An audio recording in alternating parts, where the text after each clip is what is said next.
I have seen that movie, yoxsa I saw that movie?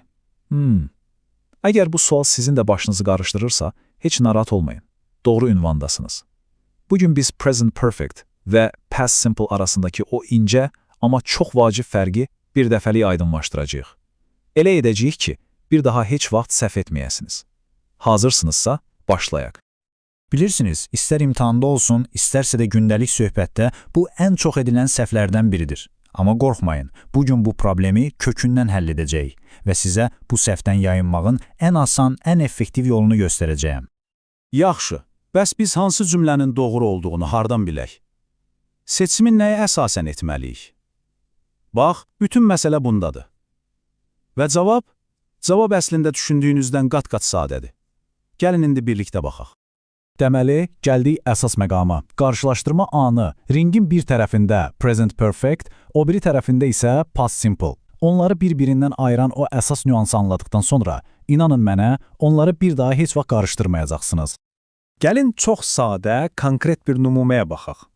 Sol tərəfdə present perfect-lə deyirik. I have eaten, yəni mən yemişəm. Burada nə vaxt yediyim heç önəmli deyil. Əsas olan nəticəsidir. Nəticə nədir? Mən indi toxam. Amma sağ tərəfdə past simple ilə deyirik I ate yesterday, yəni mən dünən yedim. Baxın, burada hərəkət dünən konkret bir zamanda baş verib və tamamilə keçmişdə qalıb. Bitdi, getdi.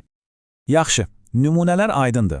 Bəs bu fərqin arxasında dayanan o qızıl qayda nədir?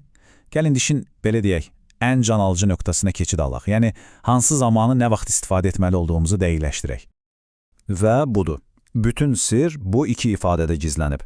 Sol tərəfdəki present perfect-də hərəkətin təsiri bugünə, yəni indiyə qədər davam edir. Onun bir ayağı indiki zamandadır. Sağdakı past simple-da isə hərəkət keçmişdə qalıb, tamamilə bitib, qapısı bağlanıb.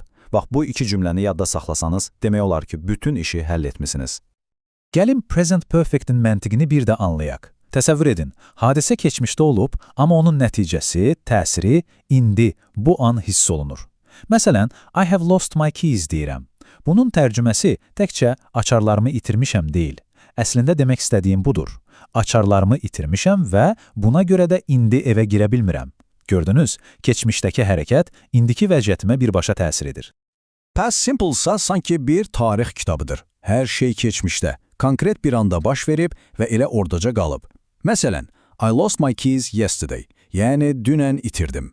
Bəlkə də bu səhər tapmışam, fərqi yoxdur. İtirmə hadisəsi dünənə aiddir və bitib. Məhz buna görə də yesterday, last week, in 2010 kimi konkret zaman göstəriciləri past simple-ın ən yaxın dostlarıdır. Bütün bu qaydalar çox gözəl, amma gəlin səmimi olaq. İmtahan stresi, danışıq həyəcanı, bəzən hər şey yaddan çıxır, elə deyilmi? Heç narahat olmayın.